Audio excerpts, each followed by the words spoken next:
presented on his behalf tonight, which is fortuitous for me because I had always wanted to give a keynote address to a Fabians dinner, but was always too lazy to write one. So this is a real confluence of good luck. But let me just acknowledge Barry one more time and just note that any errors in the delivery of this or anything less than a 10 out of 10 level of reception is entirely on me. Introduction. In my introductory speeches to the Victorian Legislative Assembly in 1972 and the Commonwealth House of Representatives in 1978, I declared myself as a Republican.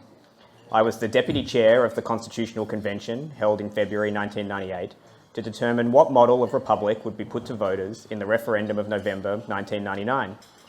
After the referendum's defeat, there has been a 23-year hiatus on the issue, with some largely ineffective campaigning by the Australian Republican movement, the ARM, following growing indifference by the Australian political class, commodification of royalty in successful television series, and a 180-degree turn from ardent support by News Corp.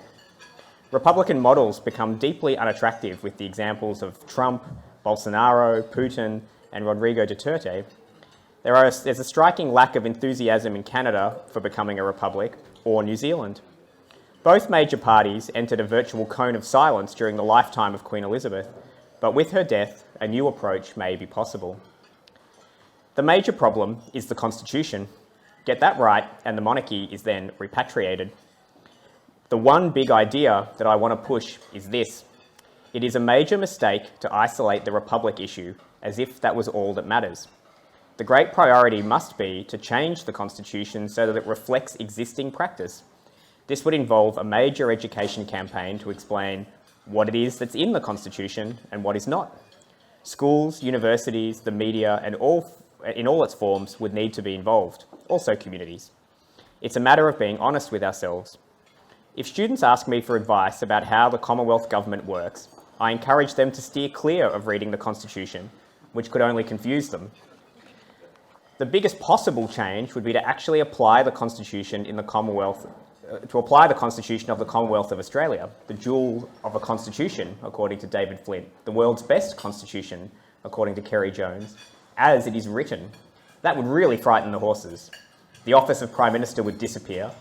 The Governor-General would act as Commander-in-Chief, perhaps in the field, make all appointments, frame the budget, and legislation could be vetoed or referred to Buckingham Palace at a whim.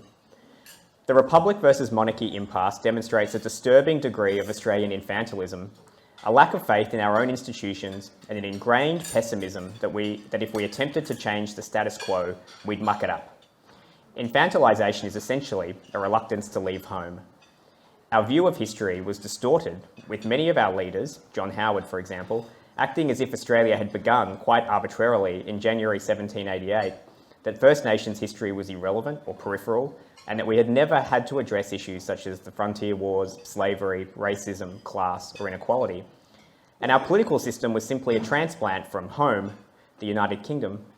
I have strong childhood memories of relatives who spoke lovingly of home, a place they had never seen.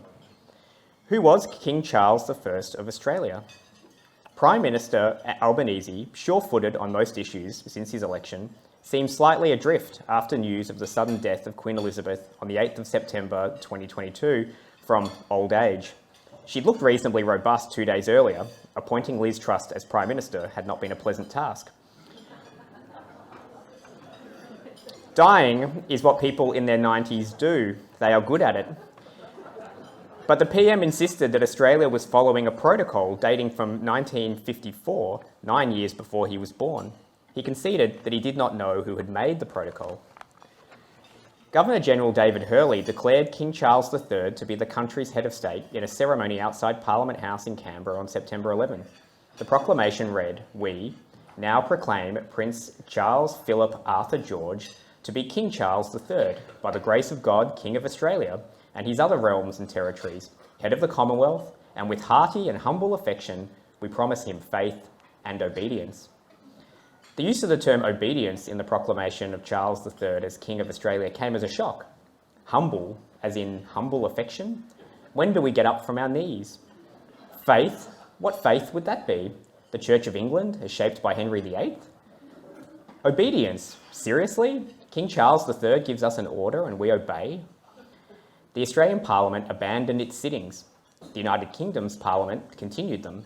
Does this make sense? Not to me. Commonwealth MPs, and in Victoria, had to be re-sworn because our head of state, last seen here in 2011, had died. Judges did not seem to be re-sworn. And who was King Charles I of Australia? Was he executed? Was he aware of Australia? Did he make any claims to it? Is the British King Charles III and the Australian King Charles I, aka Charles III, bound in practice to accept advice from both his British and Australian Prime Ministers? What happens if they conflict, for example, on climate change? In the referendum on a republic in November 1999, there was a curious alliance between monarchists and direct election Republicans in the No campaign. Both opposed the bipartisan model, which provided for the Governor-General to be replaced by a president who would act as an apolitical head of state, and to be chosen by a joint sitting of the Parliament with a two-thirds majority being required. This would inevitably have resulted in the choice of a consensus figure who would have excluded a partisan. The monarchists thought the proposition was too Republican. The direct electionists thought it was not Republican enough, insisting that if the yes proposition was defeated, it would be quickly replaced with a new Republican model. More than 20 years on, there is no sign of this happening. The result cut across party lines completely. The Prime Minister, a vehement opponent of a republic, was presumably mortified when his electorate of Bennelong in New South Wales recorded 54.6% yes vote. The Labor opposition leader, Kim Beazley, a supporter, was taken aback when his electorate of Brand in Western Australia voted no by 66.3%. My estimate is that of the 55% of Australians who voted no, perhaps 30% supported a monarchy, 10% were direct election Republicans, and 15% were simply not interested and would not have voted in a non-compulsory poll. Public opinion polling indicates a strong correlation between income and voting in referenda, with people on higher incomes voting yes and those on lower incomes voting no. There is also a strong correlation between the levels of education and age in a referendum. So what is to be done? Under the Australian Constitution, there are only 3 prerequisites for our head of state. Following the British Act of Settlement 1701, the King or Queen must be a descendant of the Electress Sophia of Hanover, must not be a Catholic, and must not be married to a Catholic. So far, we have met those conditions. Is that enough for the future? The Electress Sophia, born 1630 and died 1714, was a granddaughter of James I, a cousin of the childless Queen Anne, a Protestant and a mother of George I. Robert French, later Chief Justice of the High Court, commented in May 2008, "It is unacceptable in contemporary Australia that the legal head of the Australian state, under present constitutional arrangements, can never be chosen by the people or their representatives, cannot be other than a member of the Anglican Church, and can never be other than British, and can never be an Indigenous person." I find it hard to improve on that. Aboriginal reconciliation and the Republic are intrinsically linked. The monarchist cause is essentially the last expression of white Australia. Its rhetoric, culture, politics, and the habit of deference. It is a static, essentially nostalgic position in a society that, although dynamic in some ways, is uncertain how to express itself. It is the politics of amnesia. The Republican cause is essentially multicultural, pluralistic, independent, and irreverent, in a word, Australian. However, after 2 decades of only muffled, even muddled debate, the cause does not excite mass support, for example in traditional blue-collar Labor electorates. At one time, I used to ask defenders of the constitutional status quo if they were prepared to assert in public that they believed it was right that, for the executive power of the Commonwealth to be vested in the Queen, such as in Section 68, for the Queen to retain the power to veto legislation, in Section 59, for the Governor-General to be Commander-in-Chief of our armed forces, again Section 68, for the Constitution not to contain any express commitment to democracy or democratic practice or to responsible government, for there to be no provision for a Prime Minister and Cabinet, or for a constitutional referendum to succeed, a proposition must secure a majority of the popular vote in a majority of states, that is 4 out of 6. Defeating a proposition is comparatively easy if the No campaign concentrates its effort in 3 states, say Queensland, Western Australia and Tasmania. A narrow vote for No in 3 states would be decisive, even if the yes vote was overwhelming in New South Wales, Victoria and South Australia. Following the New Zealand model, which led to a change in the structure of Parliament by introducing mixed member proportional component, I would begin with a national plebiscite to test the public opinion for in-principle support for a future constitutional referendum. Should the Constitution be changed to recognise existing practice in which 1. Australia is declared to be a democracy, 2. Australian nationality is recognised, 3. The head of state is an Australian citizen who does not exercise executive power and acts on ministerial advice, 4. The House of Representatives determines after a general election how a government is to be formed, and 5. A Prime Minister and Cabinet exercise executive power. If this was approved by a majority of voters, it would then be submitted for adoption in a constitutional referendum which offered a choice between the new model and retaining the status quo. I always had a particular objection to the proposition that Australia's transition to a republic should be determined by an external event over which we have no control, namely the death of Queen Elizabeth II. As Prime Minister Kevin Rudd seems to have made the suggestion along those lines during a visit to Britain in 2008, I suspected he may not have thought through the implications. It confirms my concern that the centre of our constitutional sovereignty is not located here. It moves around, from London to Windsor to Balmoral. Would United Kingdom citizens be attracted to a monarchy based in Australia if Charles III relocated here? It is odd that so many Australians had more faith in someone else's institutions than our own. They cannot bear the thought of leaving home. In 1998, I had been uneasy about the direct election of a president because of concerns that there would be an inevitable clash between a directly elected head of state who could plausibly claim a national mandate to exercise power and a Prime Minister who emerged from a parliamentary process courtesy of, until now, the major parties via the murky factional system.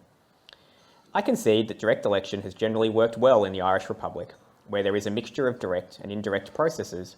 A direct election takes place only if the Parliament is unable to agree on a consensus candidate. But two Irish presidents in recent decades have been much admired, Mary Robinson and Mary Alalici. The presidency was offered in 2011 to the poet Seamus Heaney, who declined. The last exercise of the sovereign's power to veto legislation in Great Britain was by Queen Anne in 1707, and even then it was on ministerial advice.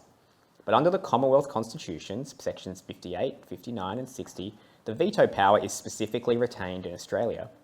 Should this be a matter of concern, or just ignored, as in, it doesn't mean what it says?